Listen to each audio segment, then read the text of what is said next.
आज का जो टॉपिक है वो है वेक्टर और उसके मैग्नीट्यूड से रिलेशन निकालेंगे।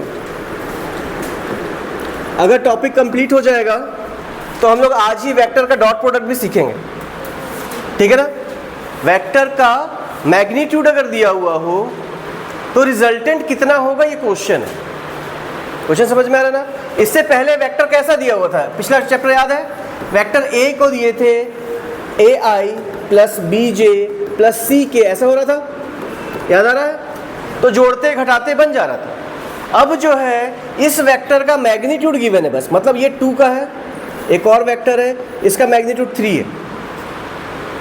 समझ में है। IJ के नहीं दिया हुआ है इस क्वेश्चन में, वेक्टर का क्या दिया हुआ है, मैग्नीट्यूड दिया हुआ है, और पूछ रहा है कि इन दोनों को जोड़ने में रिजल्टेंट कितना आएगा। क्वेश्चन समझ में आया, ठीक है। इस टाइप के क्वेश्चंस को बनाने का क्या तरीका होता है, एक चीज़ समझोगे, इसका पूरा डेरिवेशन सिखा सकता हूँ, लेकिन हम लोग को डेरिवेशन करना नहीं है।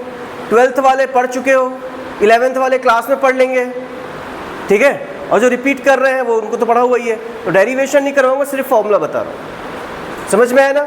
तो अगर मान लो ये है A और ये है B, और इन दोनों को अगर जोड़ना हो तो रिजल्टेंट होगा R, और R की वैल्यू होगी √A² B² plus 2AB cos theta. याद करो क्या है, A और B अगर दो वेक्टर हो, अगर उन दोनों का मैग्नीट्यूड दिया हुआ हो और निकालना हो रिजल्टेंट, तो फॉर्मूला होता है A² B² 2AB cos theta. Condition ये है कि थीटा जो होगा एंगल है A और B के बीच का, और थीटा जो लेंगे हमेशा कैसा होना चाहिए, को इनिशियल। याद है एक दिन एंगल के बारे में अलग से पढ़े थे टॉपिक। वेक्टर के बीच का एंगल या तो थीटा डायरेक्टली होता है या तो 180 माइनस थीटा होता था। अगर को इनिशियल है तो डायरेक्टली थीटा, अगर मान लो कि को इनिशियल ना हो तो 180 माइनस थीटा। टॉपिक पढ़ाया हुआ है, छूट गया है तो वीडियो में देख लेना, ठीक है। वेक्टर के सेकंड वाले क्लास में मेरे को यहाँ तक ध्यान है कि मैं एंगल के बारे में बताया था, ठीक है ना, यहाँ तक बना। तो हम लोग के पास क्या होगा, रिजल्टेंट का फॉर्मूला क्या होता है, A² B² 2AB cos theta. अगर मान लो कि मेरे पास एक वेक्टर इस डायरेक्शन में जा रहा होता है, इसकी वैल्यू कितनी होती A, और एक और वेक्टर ले लेते इसकी डायरेक्शन, इसकी वैल्यू होती B, और इसको जोड़ दिए तो ये क्या हो जाता, सॉरी ये है A, ये है B, और ये क्या होता है उसका रिजल्टेंट R। याद है ट्राइंगल लॉ। अगर दो वेक्टर एक ही ऑर्डर पे हो तो जो थर्ड साइड होता है उसका रिजल्टेंट रिप्रेजेंट करता है। याद रखो। और A और B के बीच का एंगल ये होगा थीटा, और यहां से एक परपेंडिकुलर ड्रॉ किए। अगर ये A है तो जिसमें एंगल बनता है वो क्या होता है, याद है क्या, जिसमें एंगल बनता है वो, तो ये A cos थीटा, और इसमें एंगल नहीं बनता वो A sin थीटा। समझ में आया यहाँ तक, ठीक है। अब इसी के बाद क्वेश्चन था कि R कितना होगा, पाइथागोरस थ्योरम लगाना है बस। R की वैल्यू इसको और इसको जोड़ने पे मिल जाएगी, और जो फॉर्मूला पढ़े हो, ये जो फॉर्मूला आया है वो इसी ट्राइंगल से आया है। अगर इस एंगल को बोल दें अल्फा, और क्वेश्चन पूछे कि tan अल्फा क्या होगा, तो क्या होगा बताओ, परपेंडिकुलर अपॉन बेस।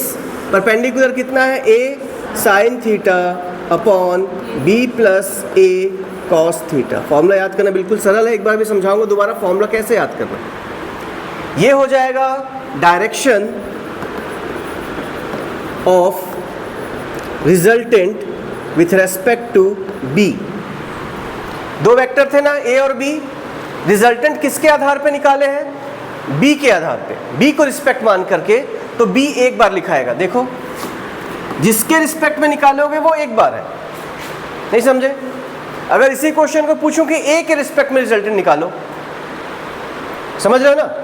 एंगल जो है किसके रिस्पेक्ट में निकालने के लिए बोल रहा हूँ, A के रिस्पेक्ट में, मतलब ये वाला एंगल अगर पूछ दूं, A के, ये A है ना, ये A के रिस्पेक्ट में एंगल निकालो, ठीक है। तो आंसर क्या होगा, तो आंसर होगा, मान लेते हैं वो बीटा है तो tan बीटा हो जाएगा। जिसके रिस्पेक्ट में निकालोगे वो एक बार आएगा, याद रहेगा, जिसके रिस्पेक्ट में निकालेंगे वो एक बार। तो नीचे में क्या आएगा, A आएगा, और ऊपर में आएगा B sin theta upon B cos theta. ऐसा नहीं समझे, जिसके रिस्पेक्ट में निकालते हो कितने बार आता है, एक बार, ठीक है। और टेन थीटा होता है sign theta by cos theta, इसलिए ऊपर में साइन और नीचे में कॉस आता है, याद रहेगा। जिसके रिस्पेक्ट में निकालोगे वो कितने बार आएगा, एक बार। और sign theta by cos theta tan theta होता है, तो टेन थीटा में ऊपर में साइन होगा नीचे में कॉस। बार बार कंफ्यूज रहोगे कि ऊपर में साइन था कि नीचे में कॉस था, बी लिखना था कि ए लिखना था। तो याद करो जो कहानी सुना रहा हूँ, कहानी क्या है कि जिसके रिस्पेक्ट में निकालोगे वो एक बार, ऊपर में साइन नीचे में कॉस, क्योंकि क्या निकल रहा है, टेन। फॉर्मूला याद हुआ, स्टार्ट करें। एक बार फिर से देखो, क्वेश्चन है कि दो वेक्टर हो गए, एक वेक्टर था, एक वेक्टर जो है अपने पास है 2 न्यूटन का और एक और वेक्टर है 3 न्यूटन का। क्वेश्चन है इन दोनों का रिजल्टेंट निकालिए, ग्राफिकली भी रिप्रेजेंट करना है और उसका मैग्नीट्यूड भी निकालना है। तो दोनों वेक्टर कैसे हैं, को इनिशियल की सेम ऑर्डर, को इनिशियल अगर हो तो रिजल्टेंट पैरेललोग्राम बनाना पड़ेगा और रिजल्टेंट डायगोनल से रिप्रेजेंट होगा, ये होगा आर। समझ में आया क्वेश्चन। और ये एंगल मान लो है अल्फा, तो क्वेश्चन है फाइंड आर एंड अल्फा। चलो निकालो फटाफट, tan अल्फा और आर निकालना है। और ये पूरा एंगल है 60 डिग्री। तो फॉर्मूला बोलो क्या था, अंडर रूट ए का स्क्वायर बी का स्क्वायर प्लस 2 इंटू ए इंटू बी और कॉस कितना, थीटा, थीटा मतलब कितना, 60 डिग्री। कॉस 60 की वैल्यू कितनी होती है, 1/2, पुट कर दो तो निकल जाएगा under root 4 plus 9 plus 12 into 1/2, काट दिए, कितना हो गया 6। तो अंडर रूट कितना आ गया 19। किसी का आया क्या रूट 19, किसका रूट 19 आ गया, ठीक है, वेरी गुड। अब निकालो अल्फा, अल्फा मतलब tan अल्फा। tan अल्फा मतलब क्या होगा, किसके रिस्पेक्ट में पूछा हो, 2 न्यूटन के रिस्पेक्ट में। जिसके रिस्पेक्ट में पूछेंगे वो एक बार, तो कितना आ जाएगा, नीचे में लिख देंगे सिर्फ एक बार उसको 2 को, और प्लस 3 cos अल्फा cos 60 और 3 sin 60। नहीं समझे, 3 जो है इसके रिस्पेक्ट में एंगल थोड़ा ना निकाल रहे हैं, एंगल तो ऊपर वाले के रिस्पेक्ट में है ना। अरे उल्टा लिख दिया है, अल्फा नीचे वाले के रिस्पेक्ट में था ना, अल्फा नीचे वाले के रिस्पेक्ट में ना, ठीक से देखो। तो यहाँ पर क्या निकलेगा, ये गलत हो गया ना, क्या निकलेगा बताओ, 2 sin 60 upon 3 plus 2 cos 60। Solve करने पे आंसर कितना जल्दी निकालो, कितना आएगा,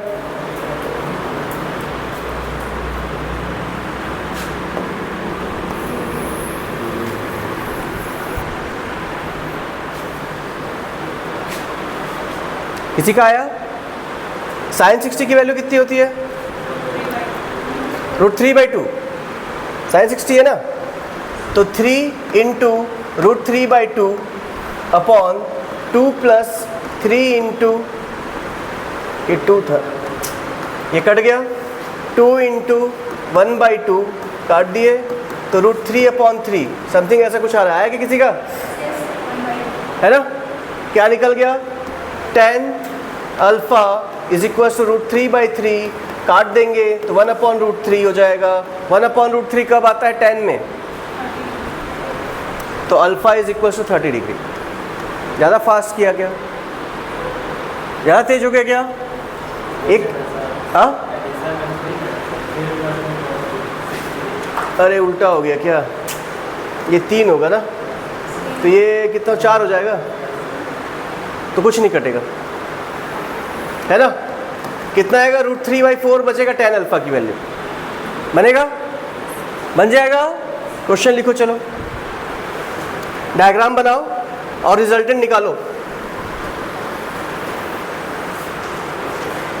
यहां पर कॉस की वैल्यू लिख दे रहा हूं ना,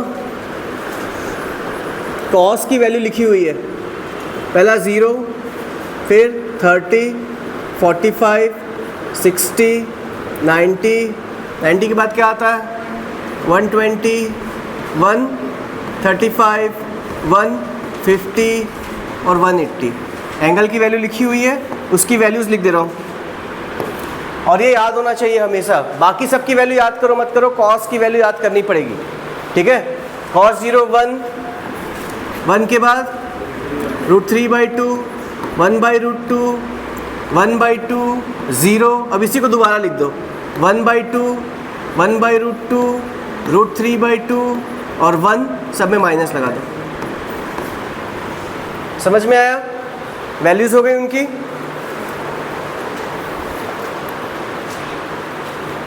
अब क्वेश्चन लिखो।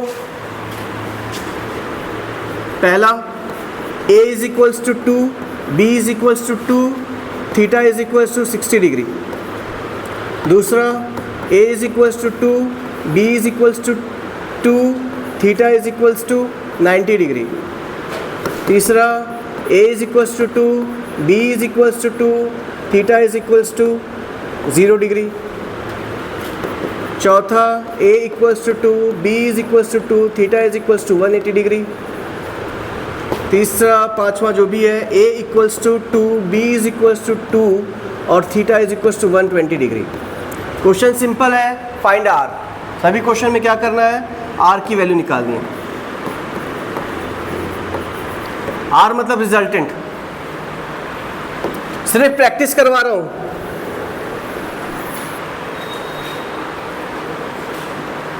फॉर्मूला क्या है, r =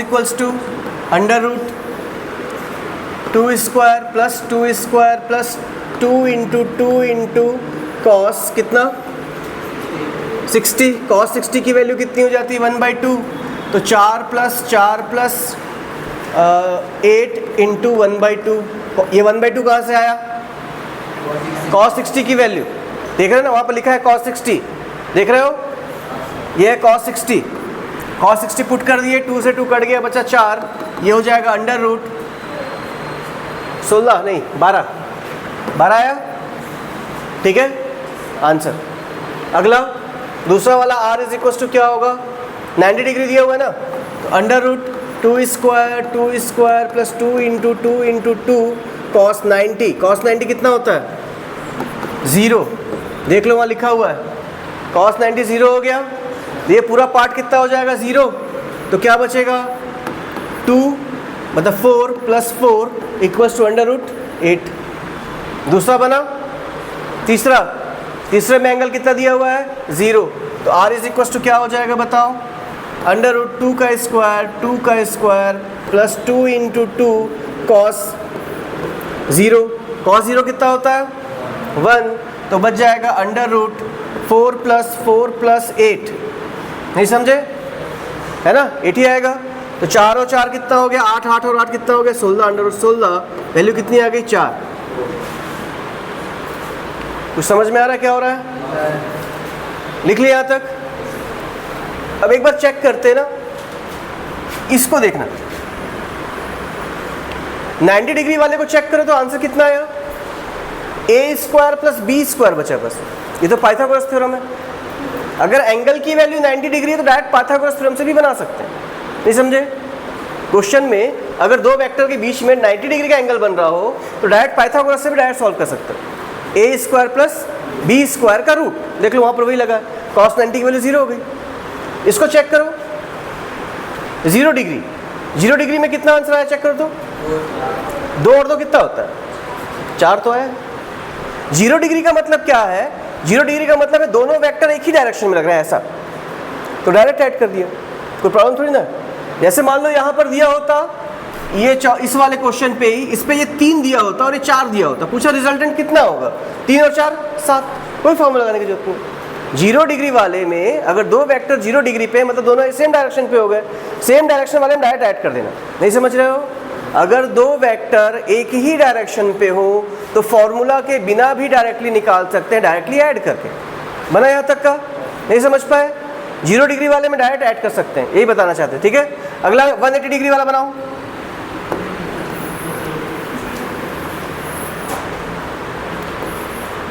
ठीक है, 180 डिग्री वाले में क्या आएगा, अंडर रूट में 2 का स्क्वायर फिर प्लस 2 × 2 × 2 और cos कितना 180, cos 180 कितना होता है? तो 4 + 4 - 8, -1 हो गया ना वो। 4 4 8, 8 में 8 हटा दिया, कितना बचा? 0। तो ये भी समझ सकते हो 2 - 2 कितना होता है? 0।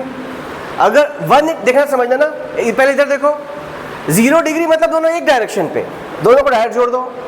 180 डिग्री मतलब अपोजिट डायरेक्शन में, दोनों को डायरेक्ट घटा दो। समझ में? और अगर एंगल में है तभी फॉर्मूला लगाना, ठीक है?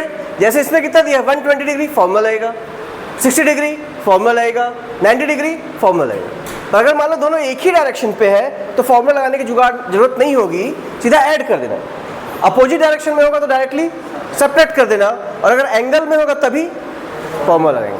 नहीं समझ में? फॉर्मूला कब लगाते हैं?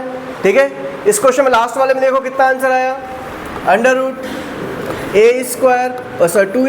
2², फिर +2 × 2 × -1/2, डायरेक्ट कर दिया ना। cos 120 है, cos 120 की वैल्यू -1/2 होती है, ये 2 से 2 कट गया, कितना बचा? 2² + 2² -2 का स्क्वायर, ये दोनों कट गए, 4 का √2 आंसर है। तो 2 और 2 को जोड़ने में कितना आ गया? 2 ही आ गया, है ना? एक वेक्टर 2 था, दूसरा वेक्टर भी 2 था, और ऐड करने में कितना आया? 2 ही आ गया। ऐसा हो सकता है क्या? मैथ्स के हिसाब से सोचो ना कि 2 और 2 कितना? नहीं, स्केलर में 4, वेक्टर में 2 और 2 कितने सारे रिजल्ट देखे? अभी देखे 2 और 2 कितने सारे? 4 5 तो आंसर भी निकाल लियो। तो 2 और 2 जोड़ने पे 2 भी आ सकता है, किसमें? वेक्टर में। समझ में आया? समझ में आया तक? तो क्या कंक्लूजन निकला? कंक्लूजन देखते हैं ना अब डायरेक्ट, इस क्वेश्चन से क्या क्या कंक्लूजन निकाल पाए तुम लोग? कि R का फॉर्मूला जो होता है, R का फॉर्मूला क्या निकलता है? √a² + b² + 2ab cos θ, यही फॉर्मूला निकलता है ना? याद आया? अगर थीटा की वैल्यू 90 डिग्री हो, पहला कंडीशन ना, थीटा की वैल्यू अगर 90 डिग्री हो तो क्या किए थे? R की वैल्यू बताओ। R = √a² + b², डायरेक्ट लगा सकते हैं, पाइथागोरस थ्योरम जैसा, ठीक है? दूसरा कंडीशन, जब थीटा की वैल्यू 0 डिग्री हो तो क्या लगता है? a + b डायरेक्ट कर सकते हो, ठीक है? थीटा की वैल्यू अगर मान लो 180 डिग्री है तो a - b डायरेक्ट कर सकते हैं, याद रखुआ।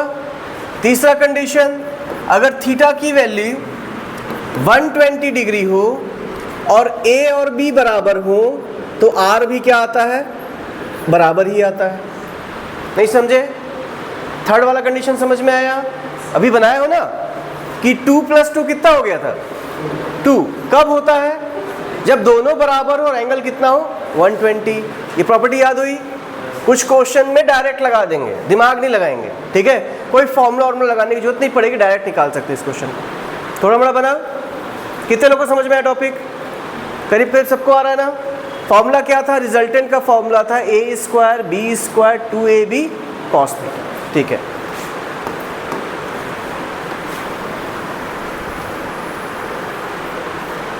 ये वाला टॉपिक जब वेक्टर पढ़ोगे ना, जब फोर्स वाला चैप्टर स्टार्ट होगा, जब वेलोसिटी वाला चैप्टर स्टार्ट होगा, 2 डायमेंशनल वाला, तो वहाँ पर और समझाया जाएगा। अभी बेसिक फॉर्मूले में कोई डाउट है तो बताओ। फॉर्मूला क्या है? a² b² 2ab cos θ, और कई कंडीशन इसके बता दिए। अगला लिखो वेक्टर प्रोडक्ट, बहुत इंपॉर्टेंट टॉपिक है वेक्टर प्रोडक्ट। जो रिपीट कर रहे हैं उनको पता होगा, जो रिपीट नहीं कर रहे हैं उनको पता होना चाहिए, ठीक है? टॉपिक क्या लिख रहे हो? हेडिंग क्या लिख रहा है बताओ? Vector product.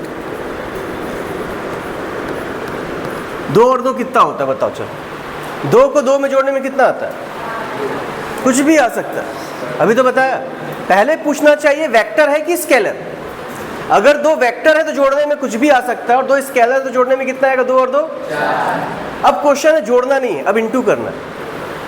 तो 2 को 3 से इंटू करने में कितना आएगा?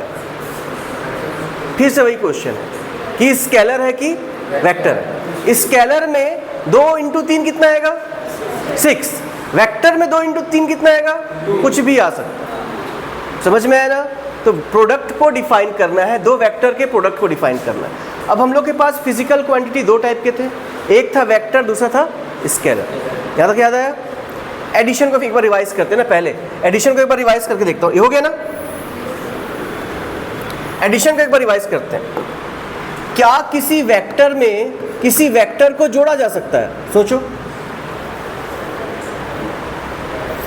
क्या किसी वेक्टर में किसी वेक्टर को जोड़ा जा सकता है? देख लो, 2i plus 2j plus 3k में ऐड कर सकते हो 2i plus 4j plus 5k, सही है गलत? फिर से क्वेश्चन पूछ रहा हूं, क्या किसी वेक्टर में किसी वेक्टर को जोड़ा जा सकता है? जोड़ा जा सकता है, हुआ? क्या किसी वेक्टर में किसी वेक्टर को घटाया जा सकता है? घटा सकते हैं, ये भी सही है। क्वेश्चन है, क्या किसी वेक्टर में किसी स्केलर को जोड़ा जा सकता है? क्वेश्चन समझ में आया ना? चेक करो, 2i plus 3j plus 4k में क्या 5 जोड़ सकते हो? क्योंकि ये स्केलर है। तो क्या ऐसा किया जा सकता है? ऐसा किया जा सकता है, ऐसा किया जा सकता है। मतलब वेक्टर को वेक्टर में जोड़ना पॉसिबल है, वेक्टर को वेक्टर में घटाना पॉसिबल है, स्केलर को स्केलर में जोड़ना पॉसिबल है, स्केलर को स्केलर में घटाना पॉसिबल है, लेकिन वेक्टर को स्केलर में जोड़ना पॉसिबल नहीं है। याद रखो, समझ में आया? अब एक बार मल्टीप्लिकेशन को चेक करते ना। क्या किसी स्केलर में किसी स्केलर को इंटू कर सकते हो? कर सकते हैं। स्केलर मतलब नंबर, 2 इंटू 2 कितना आएगा? 4, 2 इंटू 3 कितना आएगा? 6। मतलब किसी भी स्केलर को किसी स्केलर से मल्टीप्लाई कर सकते हैं, कोई प्रॉब्लम नहीं। याद रखो, क्या किसी वेक्टर को स्केलर में इंटू कर सकता हूँ? जैसे बोल रहा 2 into 2i plus 3j plus 4k, ऐसा कर सकते हैं क्या? 4i plus 6j plus 8k कर तो सकते हैं। तो ये भी सही है, नहीं समझे? ये थे पिछला टॉपिक ना, ये वाला याद है ना, कि किसी भी वेक्टर में किसी स्केलर को मल्टीप्लाई करने पर उसका मैग्नीट्यूड बढ़ जाता है, उसका डायरेक्शन चेंज नहीं होता। अगर नेगेटिव नंबर मल्टीप्लाई कर दोगे तो मैग्नीट्यूड भी बदल जाएगा और डायरेक्शन भी बदल जाएगा। अगर -1 इंटू करेंगे तो सिर्फ डायरेक्शन बदलेगा, मैग्नीट्यूड में कोई चेंज नहीं आएगा। ये तो करवा चुका हूँ। तो क्या वेक्टर को स्केलर में मल्टीप्लाई कर सकते हैं, पर जोड़ सकते हैं क्या? ये भी हो गया। अगला देखते हैं, क्या किसी वेक्टर को वेक्टर में मल्टीप्लाई कर सकते हैं? समझ लो क्वेश्चन क्या है, कि किसी वेक्टर को वेक्टर में मल्टीप्लाई करेंगे तो क्या होगा? मान लो एक वेक्टर हो गया, उसको दूसरे वेक्टर से इंटू कर रहा हूँ, क्या ये कर सकता हूँ? ये क्वेश्चन है, ठीक है? अभी चेक कर लेते हैं। फॉर एग्जाम्पल, अगर फोर्स को डिस्प्लेसमेंट से इंटू करूँ तो वर्क डन मिलता है। ये एक वेक्टर है, ये भी एक वेक्टर है, और मल्टीप्लाई करने में जो मिलता है वो स्केलर है। क्या समझ में आया? कि दो वेक्टर को मल्टीप्लाई करने पे स्केलर मिल सकता है। तो मल्टीप्लाई कर सकते हो कि नहीं, पहले ये बताओ। तो दो वेक्टर को वेक्टर से मल्टीप्लाई करने में स्केलर मिलेगा कि वेक्टर स्केलर मिल सकता है। समझ में आया तक? एक और चेक करो, यही फोर्स है, यही डिस्प्लेसमेंट है, इसको इंटू करने में टॉर्क मिलता है, जो कि एक वेक्टर है। नहीं समझे क्या बताना चाहते हैं? कि दो वेक्टर को मल्टीप्लाई करने में कभी कभार वर्क डन जैसा स्केलर क्वांटिटी मिलता है, और दो वेक्टर को मल्टीप्लाई करने में कभी कभार वेक्टर जैसा क्वांटिटी मिलता है। क्या मतलब निकला इसका? कि वेक्टर के दो टाइप के मल्टीप्लिकेशन हो सकते हैं। एक होगा स्केलर प्रोडक्ट, दूसरा होगा वेक्टर प्रोडक्ट। रिजल्ट पे डिपेंड करता है। नहीं समझ पा रहे हिंदी? समझ में आया ना? दो सदिश को गुणा करने पे सदिश भी मिल सकता है और अदिश भी मिल सकता है। इसका मतलब है 2 इंटू 3 6 होगा क्या हमेशा? नहीं, कुछ भी हो सकता है। यहाँ तक समझ में आया? ये एग्जाम्पल है फिजिकल क्वांटिटी की, जब उन्हीं दोनों को मल्टीप्लाई करने में स्केलर मिल रहा है और उन्हीं दोनों को मल्टीप्लाई करने में वेक्टर मिल रहा है। तो प्रोडक्ट को कितने टाइप में बांट देंगे? दो, स्केलर प्रोडक्ट और, तो हेडिंग लिखो, वेक्टर प्रोडक्ट लिख लियोगे हेडिंग। कॉन्सेप्ट समझ में आया यहाँ तक? जोड़ते समय क्या बताया बताओ? जोड़ते समय स्केलर को वेक्टर में जोड़ सकते हैं क्या? नहीं। वेक्टर को वेक्टर में जोड़ सकते हैं क्या? हाँ। स्केलर को स्केलर में जोड़ सकते हैं? हाँ। वेक्टर को स्केलर में नहीं जोड़ सकते। मल्टीप्लाई करते समय सब पॉसिबल है। वेक्टर को वेक्टर से मल्टीप्लाई कर सकते हो, स्केलर को वेक्टर से मल्टीप्लाई कर सकते हो, स्केलर को स्केलर से मल्टीप्लाई कर सकते हो। जब एक वेक्टर को स्केलर से मल्टीप्लाई करेंगे तो वेक्टर ही मिलेगा हमेशा, लेकिन जब वेक्टर को वेक्टर से मल्टीप्लाई करते हैं तो कभी कभार स्केलर मिलता है और कभी कभार वेक्टर। तो क्या समझ में आया कि वेक्टर का प्रोडक्ट जो होगा वो कितने टाइप का हो जाएगा? दो टाइप का, एक होगा स्केलर प्रोडक्ट और दूसरा होगा वेक्टर प्रोडक्ट। नहीं समझ पाए? दो वेक्टर का प्रोडक्ट कितने टाइप का होगा? दो टाइप का होगा, एक होगा स्केलर प्रोडक्ट और एक होगा वेक्टर प्रोडक्ट। डेफिनेशन बनाएंगे हम लोग स्केलर प्रोडक्ट की। तो स्केलर प्रोडक्ट कैसा होगा? Scalar product physical property check की गई कि वर्क डन और इसको मल्टीप्लाई, ये वर्क डन जो मिला उसका नेचर कैसा है, ठीक है, उसके हिसाब से डेफिनेशन बनाया गया कि अगर ए और बी का प्रोडक्ट निकालें स्केलर प्रोडक्ट, तो डेफिनेशन होगा ए का मैग्नीट्यूड, बी का मैग्नीट्यूड और कॉस थीटा। साइन नहीं आता, क्या आता है? कॉस आता है। और बीच में क्या लिखा हुआ है बताओ? डॉट बना हुआ है ना, इसीलिए scalar product co dot product कहते हैं। स्केलर प्रोडक्ट को और किस नाम से जानोगे? डॉट प्रोडक्ट के नाम से जानेंगे। डॉट प्रोडक्ट में या स्केलर प्रोडक्ट में क्या आता है? Cos theta. कोई डाउट है? क्या आता है उसमें? Cos theta. समझ में आया?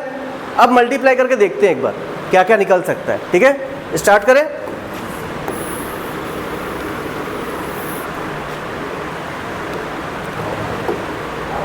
क्वेश्चन है आई कैप डॉट आई कैप निकालो कितना होगा।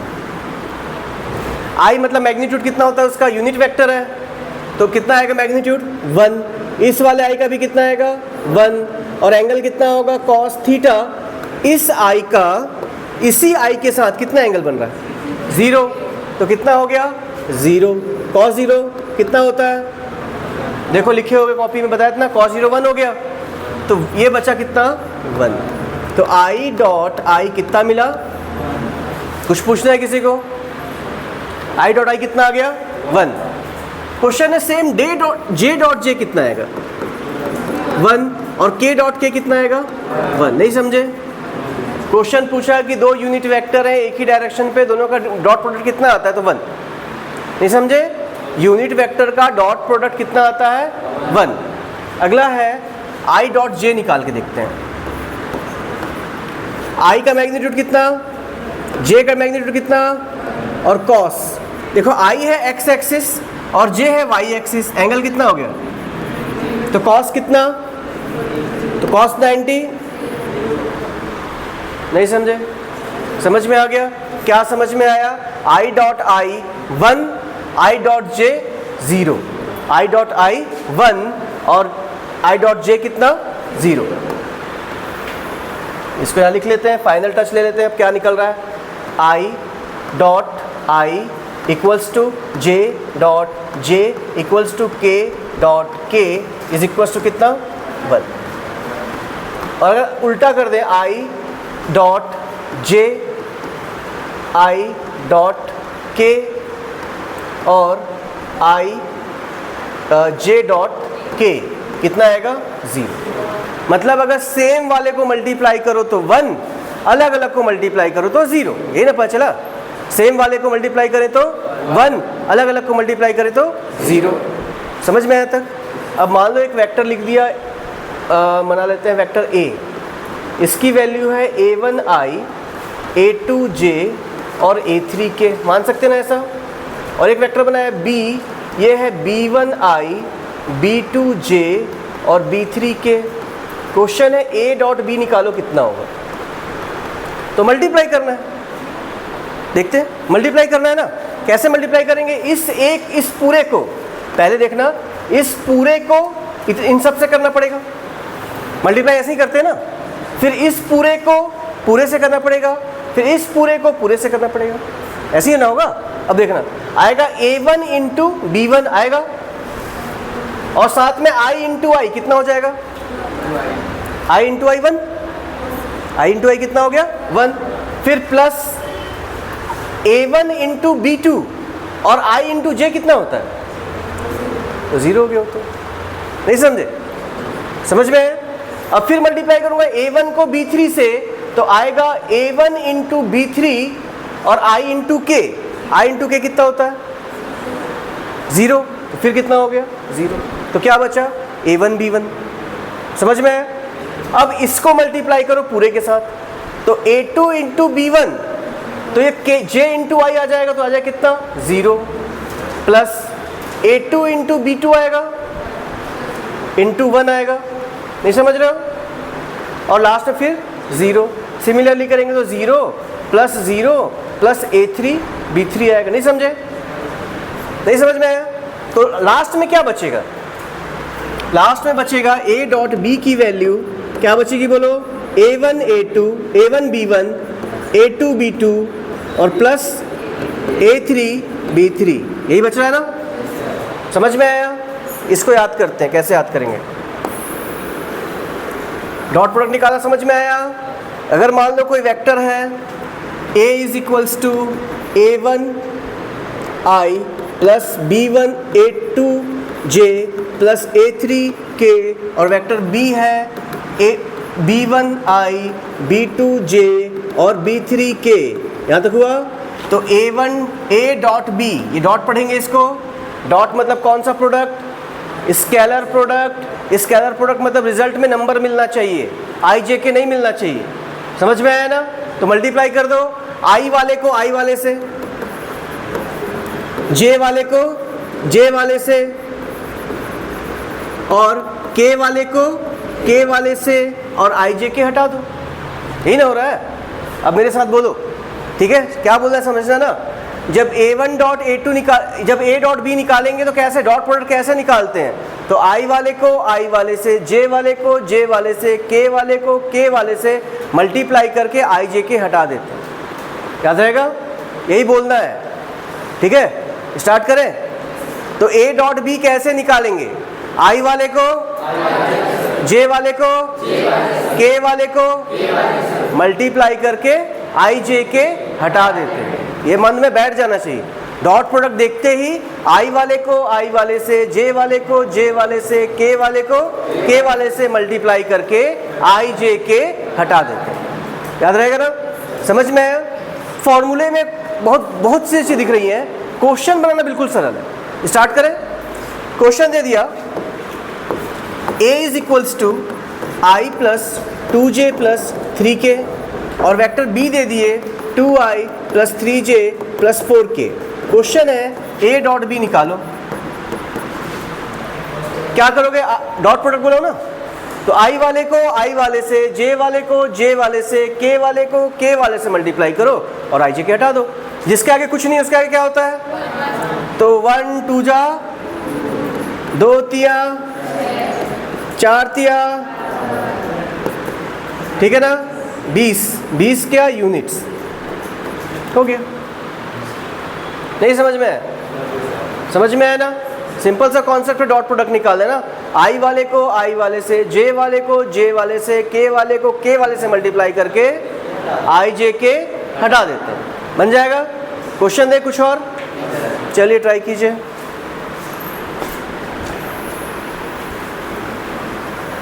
बच्चे 11th वाले भी है ना, इसे डायरेक्ट बड़े बड़े क्वेश्चन नहीं करवा रहा हूं मैं, ठीक है? सबका हिसाब से चलेगा। पहला क्वेश्चन हो गया, a दे दिए हैं i plus 2j plus 3k, vector b है 2i plus 4j plus 5k, vector c है 2i plus 3j minus 4k, vector d है i minus j minus k। Question है फाइंड, ठीक है?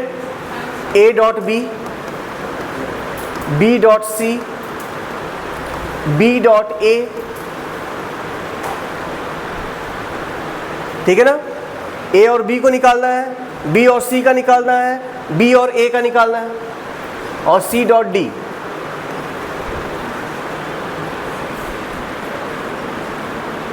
बन जाएगा इतना। इसके बाद निकालोगे a dot a, c dot c, ठीक है? क्वेश्चन समझ में आ रहा है ना? चलिए बनाइए, फटाफट बनाइए।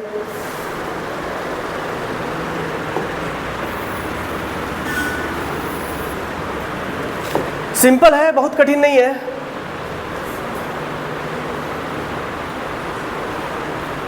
ए डॉट बी,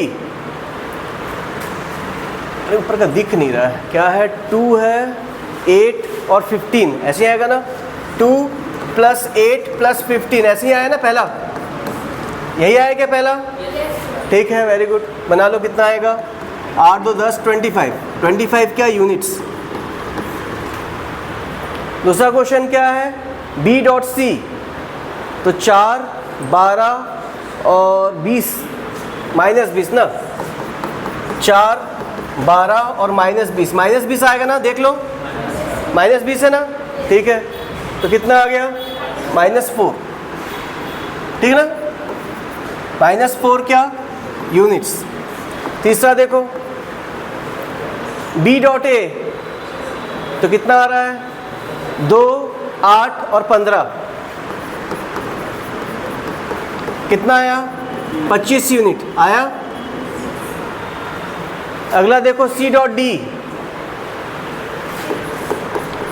कितना आ रहा है, 2 -3 माइनस दोनों माइनस है क्या, +4, ठीक है ना, 3 यूनिट। उस साइड का क्वेश्चन मेरे को दिख नहीं रहा है, चश्मा लगाया नहीं हूँ, एडजस्ट करेंगे। सेम आया आंसर, सबका आंसर सेम आया। अच्छा, इस क्वेश्चन को मिला हो तो ए डॉट बी और बी डॉट ए को, इससे क्या पता चलता है कि ए डॉट बी और बी डॉट ए बराबर होता है। एक प्रॉपर्टी पता चली यहाँ पर, ठीक है, समझ में आया। हर क्वेश्चन को देने का मतलब है यहाँ पर A dot B B dot A के बराबर होता है। जब भी ऐसा बराबर होता है इसको कहते हैं कम्यूटेटिव। क्या बोलते हैं इसको, क्या प्यार से बुलाओगे बताओ, कम्यूटेटिव।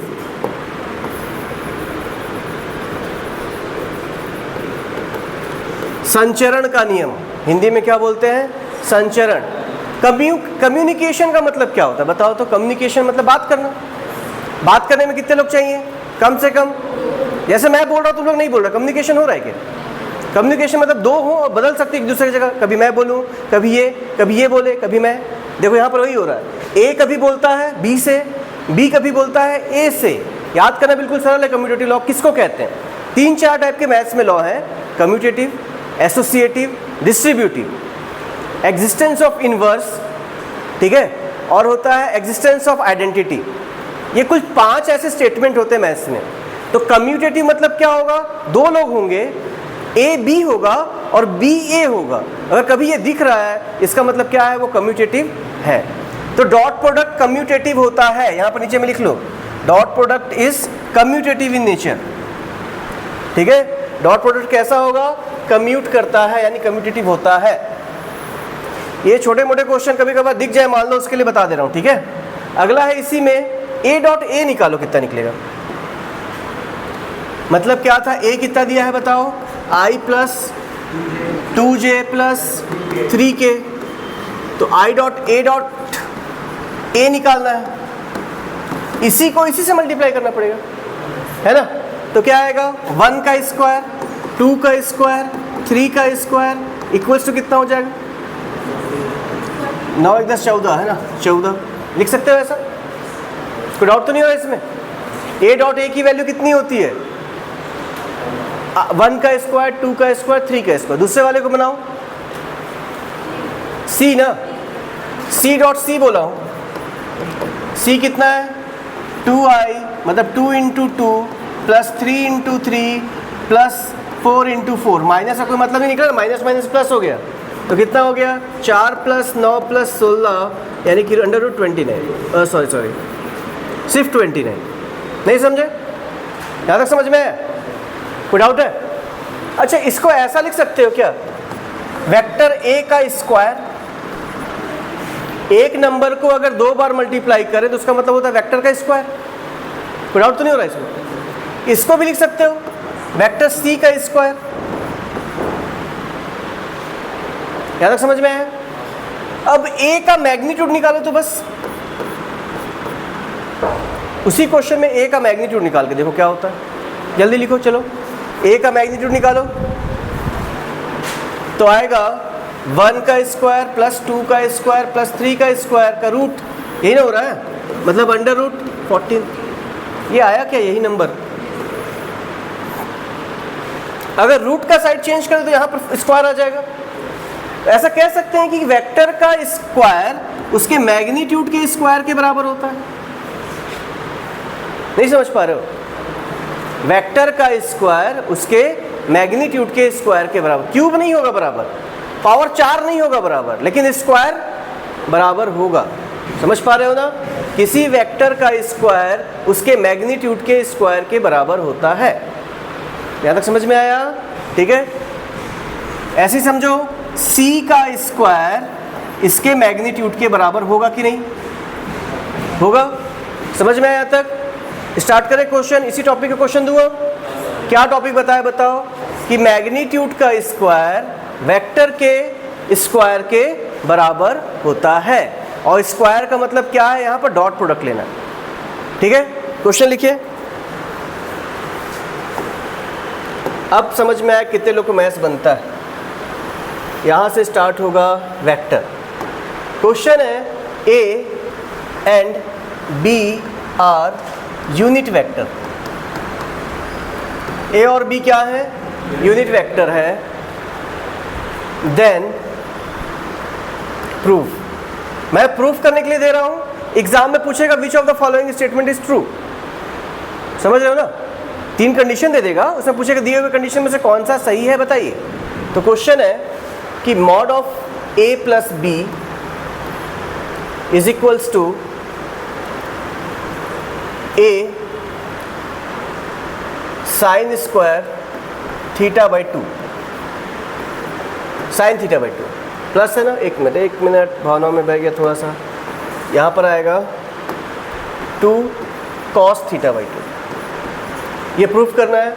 और mod of A minus B equals to 2 sine theta by 2 proof करना है। चलिए बनाइए।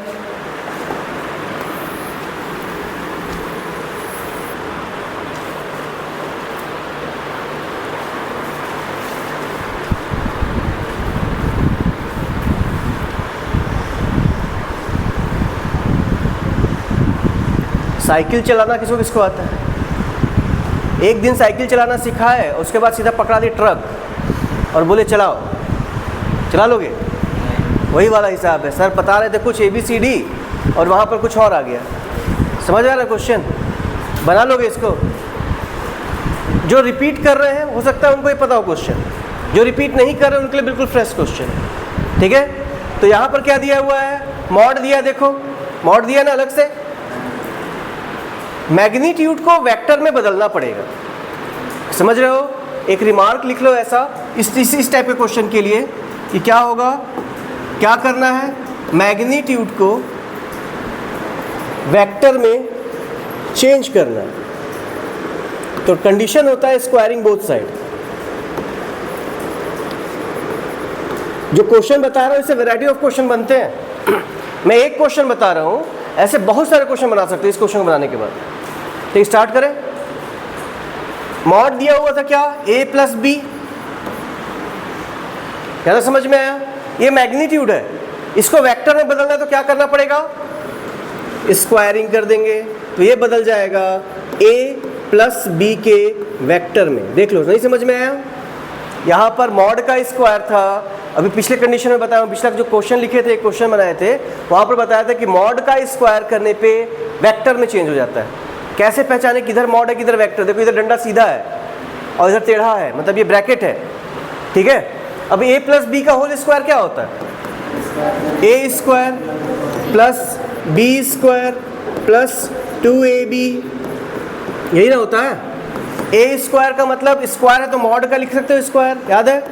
b का स्क्वायर है तो मॉड का स्क्वायर लिख सकते हैं। और 2 a डॉट b का मतलब सिखाया था, a का मैग्नीट्यूड, b का मैग्नीट्यूड और कॉस थीटा, याद आया?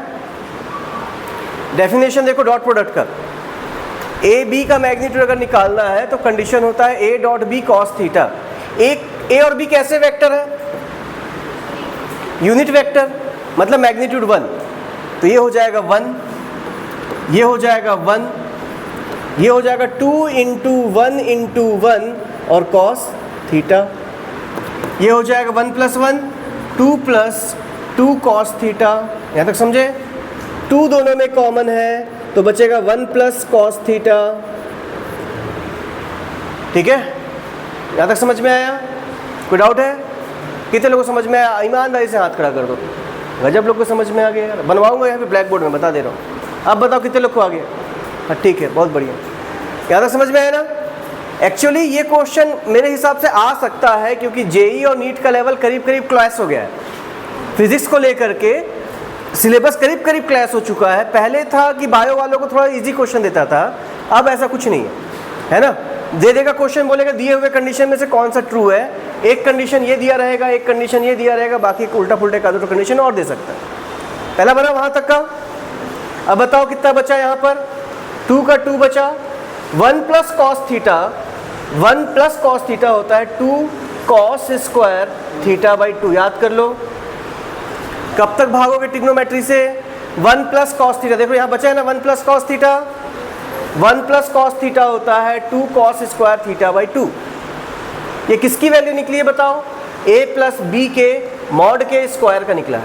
देखो वहाँ पर ऊपर में किसका निकाल रहा है? उसी का निकाल रहे थे ना। तो क्या निकलेगा? a + b = √4 cos square theta by 2। 4 का रूट कितना होता है? 2। और cos का रूट कितना हो जाएगा? cos स्क्वायर हट जाएगा, cos थीटा बाई 2। कितने प्रतिशत भारतीयों को समझ में आया? कैसे प्रूफ किए? थोड़ा बड़ा समझ में आया? 2 स्टेप एक्स्ट्रा है, उसको याद कर लो फिलहाल में। कब तक भागोगे ट्रिग्नोमेट्री से, कब तक भागोगे मैथ से? ठीक है, समझ में आया? रोहित एक बार और बताना पड़ेगा। माइनस वाले को बता दूं? जिनको बनेगा बनाओ, जो कॉपी में खुद से बना सकते हैं ट्राई करो। जिनको नहीं बनेगा माइनस वाले क्वेश्चन को देखो। मतलब mod of a - b = 2 sin theta by 2 कैसे प्रूफ करेंगे ये कर रहा हूँ। ठीक है ना? स्टार्ट कर रहे क्वेश्चन ना। क्या कहानी बताया है बताओ? कि कभी भी अगर वेक्टर को मैग्नीट्यूड में बदलना हो तो क्या करोगे? क्या करोगे? स्क्वायर। वहां पर मैग्नीट्यूड दिया है a - b, उसको किस में बदलना है? वेक्टर में। तो क्या करेंगे? स्क्वायर। तो क्या हो जाएगा? मॉड ऑफ a - b का स्क्वायर कितना होगा बताओ? a - b वेक्टर का स्क्वायर। याद है पिछली बार तो किया वैसा सेम? याद आया? इसके बाद क्या होगा? a - b का होल स्क्वायर का फॉर्मूला। तो क्या हो जाएगा? a का स्क्वायर प्लस b का स्क्वायर माइनस 2a.b। अब चेंज कर दो मॉड में, तो mod a square plus mod b square minus 2 mod a mod b और cos थीटा। याद है डॉट प्रोडक्ट का मतलब? डॉट प्रोडक्ट का मतलब होता है a और b का मैग्नीट्यूड। हुआ? a का मैग्नीट्यूड कितना होगा? 1। b का मैग्नीट्यूड, इसका भी मैग्नीट्यूड कितना है? 1, क्योंकि यूनिट वेक्टर दिया हुआ है। प्लस 2 a का मैग्नीट्यूड 1, b का मैग्नीट्यूड 1 और cos थीटा। ये प्लस नहीं होगा, माइनस है ना? ठीक है, 1 + 1 कितना हो जाता है? तो बचेगा 2 - 2 cos थीटा। अगर ध्यान से बनाओ तो 2 कॉमन, 1 - cos थीटा। यहाँ तक हुआ? 1 + cos थीटा का फॉर्मूला होता है 2 cos स्क्वायर थीटा। ठीक है, वहां पर क्या बचा है बताओ? 1 - cos थीटा तो इक्वल्स टू हो जाएगा 2 × 2 sin स्क्वायर थीटा बाई 2। ये 1 - cos थीटा की वैल्यू है। समझ पा रहे हो? ट्रिग्नोमेट्री है, एक फॉर्मूला तो इंट्रोड्यूस कर रहा हूँ एक्स्ट्रा, है ना? अभी याद किया होगा तो बाद में काम देगा। याद रखुआ? अब बताओ ये किसकी वैल्यू निकली है? a - b के मॉड की,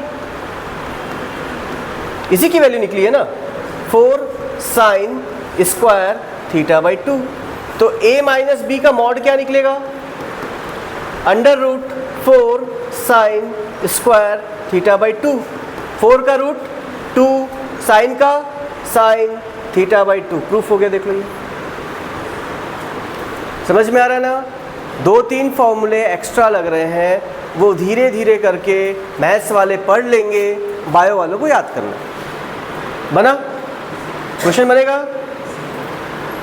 बनाना पड़ेगा, ठीक है। नेक्स्ट क्वेश्चन लिखो, इसी मॉडल का दे रहा हूं ना।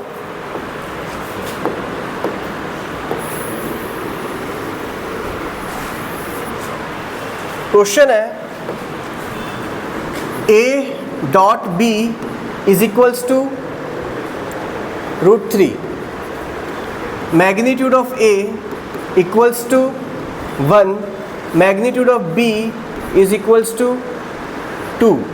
क्वेश्चन है cos थीटा निकालो।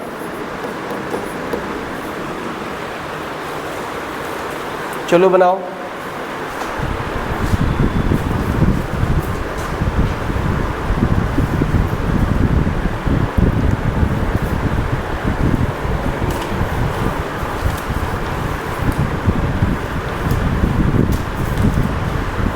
क्वेश्चन की रिक्वायरमेंट समझ में आया? क्वेश्चन में a.b दिया हुआ है, a.b दिया है ना, तो a.b का फॉर्मूला लगा देता हूँ। a.b का फॉर्मूला क्या होता है? a.b is equals to ab cos theta, यही ना होता है। a.b कितना दिया है? √3, a कितना दिया है? 1, b कितना दिया है? 2, तो cos थीटा बच गया, साइड चेंज कर दो, तो cos theta is equals to √3/2। क्या कठिन था इसमें? नहीं समझ में आया? a.b का डेफिनेशन तो लगाए बस। देखो पहला टॉपिक जब स्टार्ट किया डॉट प्रोडक्ट, तो a.b की वैल्यू क्या होती है? ab cos theta. बना? और ट्राई करो, सेम क्वेश्चन दे रहा हूँ ना, फिर से सेम यही पर दे रहे हैं। a.b इज इक्वल्स टू 1 है, और ab mod of a equals to 1 और mod of b equals to 2, then find angle between a and b। a और b के बीच का एंगल निकालना, मतलब थीटा निकालना है। सेम ही क्वेश्चन तो हुआ, ठीक है। फॉर्मूला क्या लगेगा? Same, a.b equals to ab cos theta, ठीक है, वेरी गुड। क्या लगेगा बताना? a.b is equals to ab cos theta. a.b कितना दिया है क्वेश्चन में? 1, a कितना है? 1, b कितना है? 2, और बचा cos थीटा, ठीक है। अरे ये क्वेश्चन बना रहा हूँ ना, ठीक है। साइड चेंज कर दो, तो cos theta is equals to 1/2, तो थीटा इज इक्वल्स टू 1/2 कब आता है? 30 डिग्री, 60 डिग्री, ठीक है ना। समझ में आया? बन रहा है क्वेश्चन, ये भी बन जाएगा। और बढ़ा दूं है? ठीक है। प्रूफ, क्वेश्चन लिखो। Proof given vectors are perpendicular. दो वेक्टर दे रहा हूं, इनको परपेंडिकुलर प्रूफ करना है। पहला हो जाएगा a is equals to i plus J plus K, और b इज इक्वल्स टू हो जाएगा i plus J minus 2k। Question है कि इन दोनों को प्रूफ करना है। पहला परपेंडिकुलर, ठीक है, इसी को बोल सकते हो ऑर्थोगोनल। ऑर्थोगोनल या परपेंडिकुलर सेम एक ही चीज होता है, ठीक है। कहानी समझ में आई? परपेंडिकुलर मतलब एंगल ढूंढो, यही ना मतलब हुआ। दो वेक्टर को परपेंडिकुलर प्रूफ करने का मतलब क्या होता है? दोनों के बीच में एंगल ढूंढना है, ठीक है। अब याद करो, जब भी एंगल ढूंढना है तो डॉट प्रोडक्ट निकालना है। जब भी दो वेक्टर के बीच का एंगल ढूंढना है, मतलब क्या निकालना है? डॉट प्रोडक्ट निकालना है। तो यहाँ पर क्या निकाल देंगे? डॉट प्रोडक्ट निकाल दो, ठीक है। a डॉट b निकाल देते हैं। i वाले को i वाले से, j वाले को j वाले से, k वाले को k वाले से मल्टीप्लाई कर दो, तो कितना आएगा? 1 + 1 - 2, माइनस हो गया ना। 2 - 2 कितना आ गया? 0, यानी कि a.b cos थीटा इक्वल्स 0। तो cos थीटा कितना निकल जाएगा? 0। इसका मतलब है थीटा कितना होगा? देखो 0 कब आता है? 90 में आता है ना। क्या याद हुआ कि अगर दो वेक्टर का डॉट प्रोडक्ट 0 है, इसका मतलब दोनों वेक्टर परपेंडिकुलर है। नहीं समझे? लिखो इसको भी, कमेंट जैसा लिख लो कहीं पर भी। कि if two vectors are perpendicular, यदि दो सदिश एक दूसरे के लंबवत है तो दोनों का अदिश गुणनफल शून्य होता है। इंग्लिश में क्या बोलेंगे? If product scalar product of two vector is 0 then two vectors are perpendicular. दोनों लंबवत हो जाते हैं, परपेंडिकुलर, डॉट प्रोडक्ट कितना आएगा? 0 बनेगा। ये वाला क्वेश्चन समझ में आया कैसे प्रूफ किया? दोनों का डॉट प्रोडक्ट निकाला, प्रोडक्ट निकालने पे कितना आया? 0। 0 आने का मतलब क्या हुआ? दोनों वेक्टर कैसे हैं एक दूसरे के? परपेंडिकुलर। क्या वो दोनों वेक्टर परपेंडिकुलर थे ना? बन जाएगा। एक क्वेश्चन और देंगे इसी टॉपिक पे ना। Find the value of k, sorry find the value of lambda. Question क्या है? Find the value of lambda if a and b are perpendicular. A और बी परपेंडिकुलर है तो लैम्डा की वैल्यू निकालिए। जहां पर ए की वैल्यू दे रहे हैं i प्लस 2j माइनस के और b की वैल्यू दे रहे हैं lambda i plus 2j plus lambda के। इसको 3 कर लो ऐसा, ठीक है। दोनों एक दूसरे के परपेंडिकुलर हो तो किसकी वैल्यू निकालनी है? लैम्डा की वैल्यू निकालनी है। परपेंडिकुलर मतलब डॉट प्रोडक्ट कितना होगा? 0। परपेंडिकुलर मतलब डॉट प्रोडक्ट कितना होगा? 0। कर दो 0 के बराबर डॉट प्रोडक्ट। इन दोनों को मल्टीप्लाई करेंगे तो 3 lambda plus 4 minus lambda equal to 0 कितना हो गया? 2 lambda plus 4 equal to 0। Lambda is equals to -4/2, काट देंगे -2। किसी को डाउट है? क्वेश्चन समझ में आया? ऐसा किसी को, कितने लोग को समझ में आया? एक बार हाथ रखो तो फाइनली बन जाएगा ना। एक क्वेश्चन दे रहा हूँ उसमें कोई हेल्प नहीं करूँगा, और नहीं बना पाओगे तो कूटूंगा भी। समझ में आया ना? चलिए शुरू करते हैं। Find the value of lambda. Same question लिखो एक। Find the value of lambda. Condition हो जाएगा if A and B are perpendicular, A is equals to lambda I plus 2j plus 3k और B is equals to lambda I minus 3j 8j। ठीक है, 8 है ना ये 8। चलिए try कीजिए। आर परपेंडिकुलर, ए और बी परपेंडिकुलर है तो लैम्डा की वैल्यू निकालनी है। ऐसे बहुत वैरायटी बना सकते हो ना, कुछ भी बोल सकते हैं, कंडीशन सेम होगी। क्वेश्चन को कुछ भी बना सकते हो यहाँ पर, ठीक है ना। चलिए ट्राई कीजिए। आई वाले को आई वाले से, जे वाले को जे वाले से, के वाले को के वाले से मल्टीप्लाई करेंगे। अब के तो है नहीं, है ना। के कितना है? नहीं है मतलब 0। जो नहीं है वो कितना हो जाएगा? 0। ठीक है, हाँ। तो कितना आएगा? लैम्डा स्क्वायर, देखो लैम्डा इंटू लैम्डा, फिर माइनस 8 दूनी, फिर प्लस 0 इंटू 8 और बराबर कितना? 0 कहाँ से है? लास्ट में इक्वल टू 0 क्यों हुआ? क्योंकि दो स्केलर, दो वेक्टर का डॉट प्रोडक्ट 0 होता है अगर दोनों वेक्टर कैसे हो? परपेंडिकुलर। समझ में आया? तो कितना आ जाएगा? हाँ, very good. Lambda is equals to 16 का root lambda is equals to plus minus 4। Root की वैल्यू पॉजिटिव भी हो सकती है, नेगेटिव भी हो सकती है, इसीलिए आंसर क्या लिखेंगे? Under root plus minus 4। ठीक है, कितने लोगों को बन जाएगा क्वेश्चन?